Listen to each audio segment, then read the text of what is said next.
เปิดภาพขึ้นมากราบทักทายสบายดีสวัสดีเด้อพ่อแม่พี่น้องFCเบิร์ดสุขุทุกคนเนาะเปิดภาพขึ้นมากันมื้อนี้มือสันมือดีมืองามแย้มดีเลยเนาะสร้างคู่สมรสใหม่เลยเวลาสร้างครอบครัวใหม่เด้อพ่อพี่น้องเลยเนาะงานแต่งหมู่สะพวงเองพี่น้องเลยเนาะอยู่ประเทศลาวเฮานี่แหละ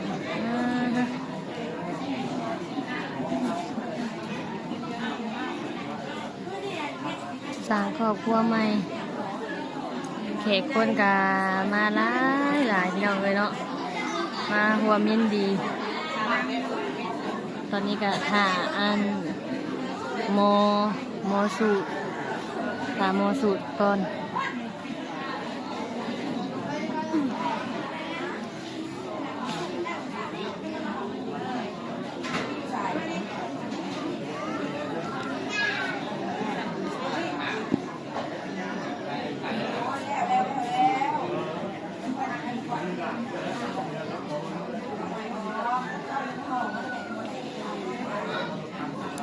สไลด์มันก็ได้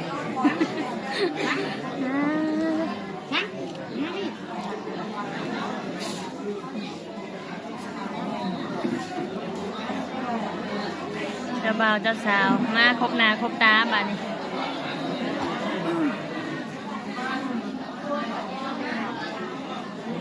อันนี้นะว่าเครื่องสมมาเนาะนี่พี่น้องไว้เครื่องสมมาเพิ่นกับป้าหลายครับเป็นมอนเนาะเป็นมอนเป็นเสื้อเป็นศาสตร์หลากหลายพี่น้องเลยนี่สมมาญาจะห่องเฮือนหนึ่งพุ่นแหละเสื้อกันเศร้าไปหน่วยเนาะเสื้อมอนอีก30-40 หน่วยพุ่นแหละ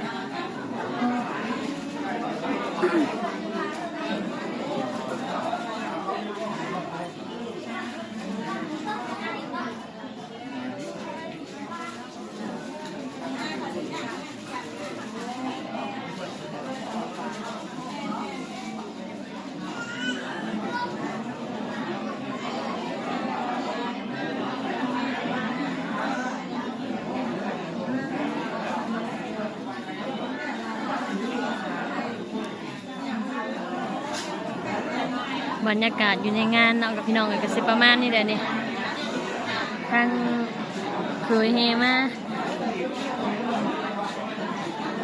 บรรยากาศ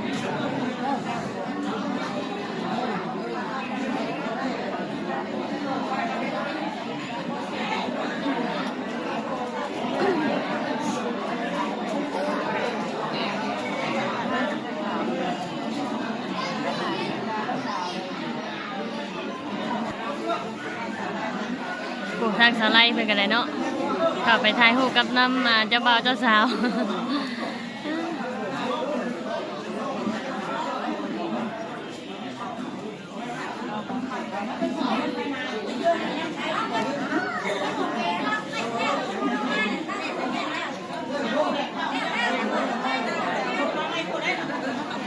ตาล่อโมสูตรยังโมมาอยู่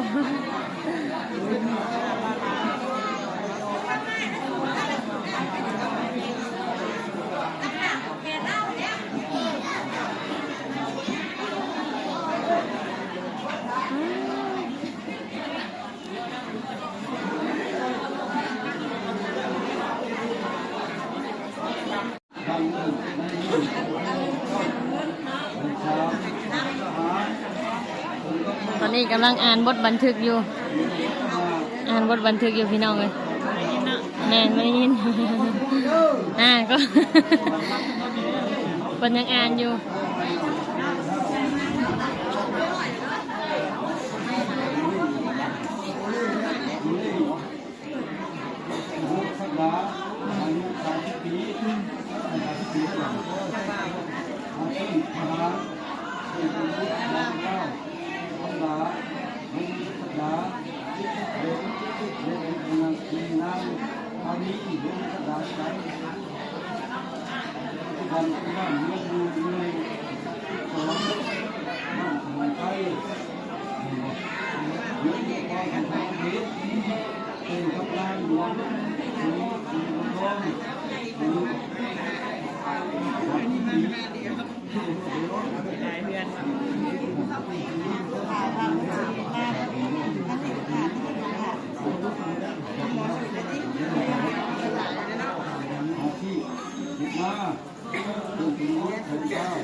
กระดองสาวลาว30 ล้านกีบ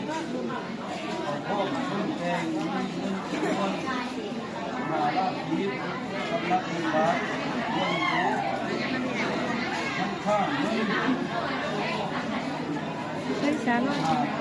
สาวน้อย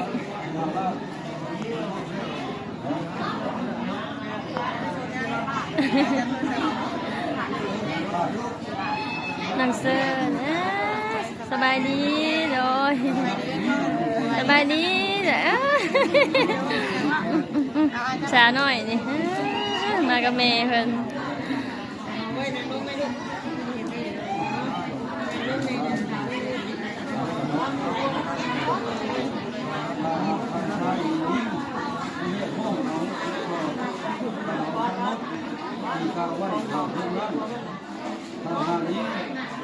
มีช้างสามารถเลี้ยงน้องเขาติดต่อทางของทั้งหมดที่เสียมาให้นั่นนั่นทางนั้นพวกเขาก็พูดกับเจ้าของทางต้องทำงานกับเขาที่ฐานเลยการตั้งนอกจากที่นี่ก็มาทำให้ทุกคนนั้นมีการเจริญวัดนี้ไว้เพื่อเป็นหลักฐานพัฒนา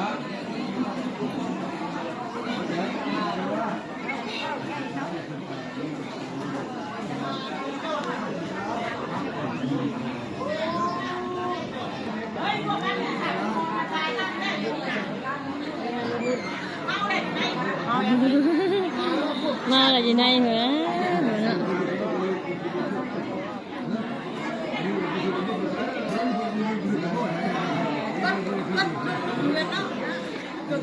เกิดสมมาตู้หนึ่งห้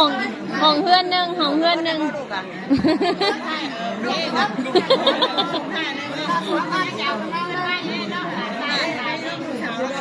ลูกสาวล่ะได้ลูกสาวล่ะแม่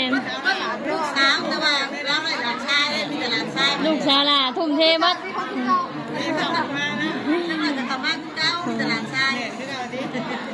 ลูกสาวล่ะมีแต่หมอนแต่เสื้อสมมาลายคุณเราอยู่ก้อนปลาย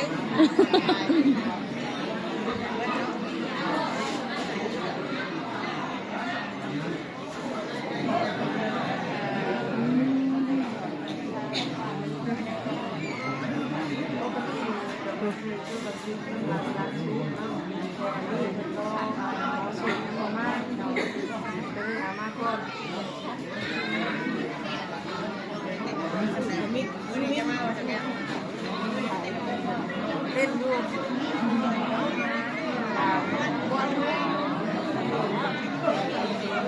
มาตอนประมาณบ่ายโมงแต่ยังเห็นมันเต้นอยู่เลย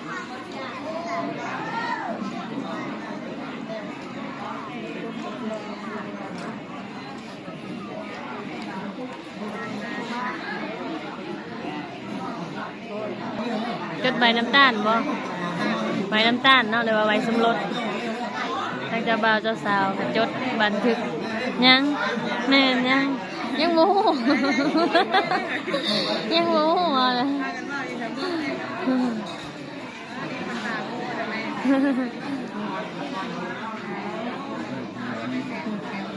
จดบันทึกบท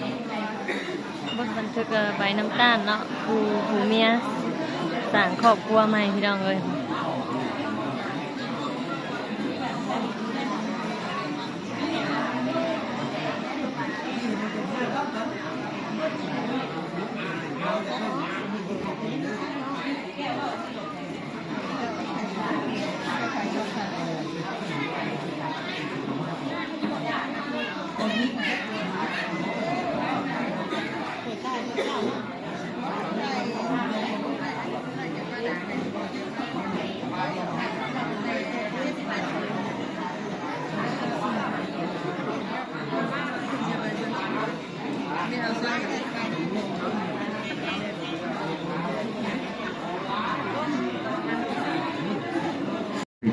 บ่พ่อแล้วก็ได้ อั เนาะ นนี้อัน จังสันกับเจ้าภาพ หมอสูตรเพิ่นก็มาเป็นพี่ยมห้อยเด้อพี่น้องเอ้ยบัดนี้หมอสูตรเพิ่นก็มาเด้อบัดนี้ ขวัญเนาะเขาปัญหามากขันนึง หมอสูตรก็มาได้บัดนี้เตรียมเข้าพิธีสู่ขวัญนะพี่น้องเอ้ยบัดนี้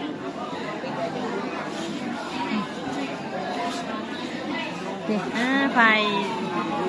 ทางไฟซ้ายแต่ว่าในบ้าน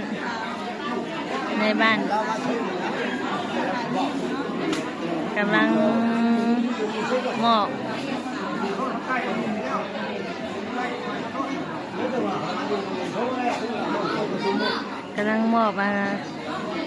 ค่าสินสอดเนาะค่าดองพี่น้องเลยนี่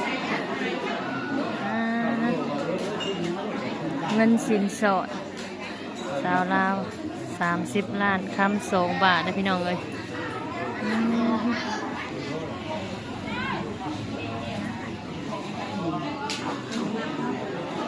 ว่าครบนะว่าครบหรือว่านักกับให้ได้ยินแล้วก็พูดครบก็จักเนาะคนลูกสาวแล้วตีคนน้าสาวแล้วก็ได้นับหลังนะ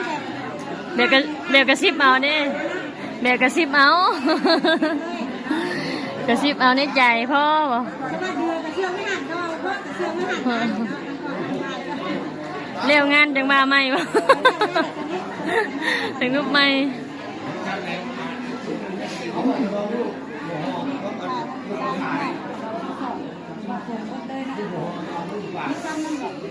แมนคำเข้ากับโมหูเลยท่านห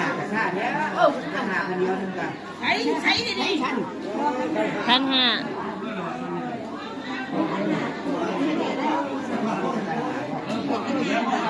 ได้หมอบเลยจะหมอบชิ้นสอดจะได้ทางนี้นะคำจากบาทนี่จะเป็นบาทหนึ่งเพื่อไรเนาะสาวแกเนโฮมเหมือนกันหมอบชิ้นสอดให้กันเลย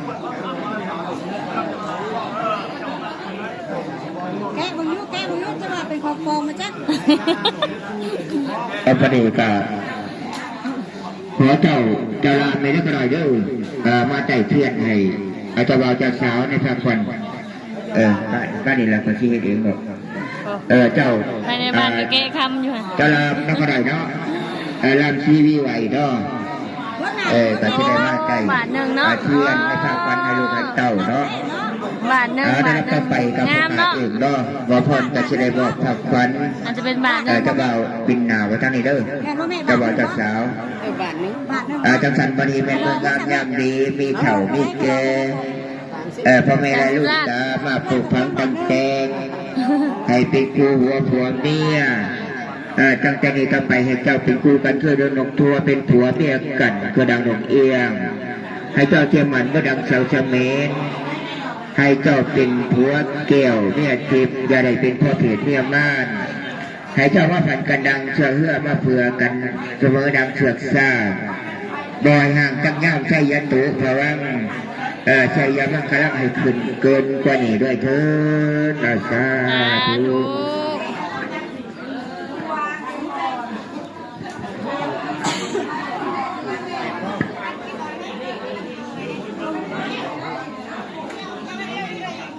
พี่น้องมาใจอาชีพทำงาน คำใส่เลยเนาะนี่สวมคำเลยเนาะคำบาทหนึ่ง คำต่างหากบ่หรือว่าตัวคำตัวที่ ใส่นี่เลยเหรอตัวที่เอามาให้กันนี่บ่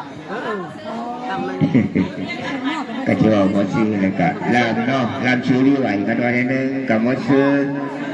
ลามชี้วิไหวใกล้เทียนนะครับก่อนเนาะกรุณาใครยุบเข่าในเด้อมาดีเด้ออาจารย์ท่านกาต่อไปก็จะได้กับสุพิธีได้การหมอพรถ้าพิพาทประการใดกับข้อกับประธานอภัยทั้งเกี่ยวดอกจอมสันเนาะกับชีเสียงกับชีโบโมดไปแหละกับอินตังคำคืนเนอร์แล้วกับชนองใหม่เนาะ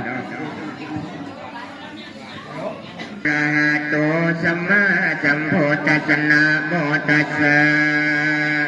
คนจะมาจะแซวก็มานุบเนี่ยไม่ได้นมมือว่า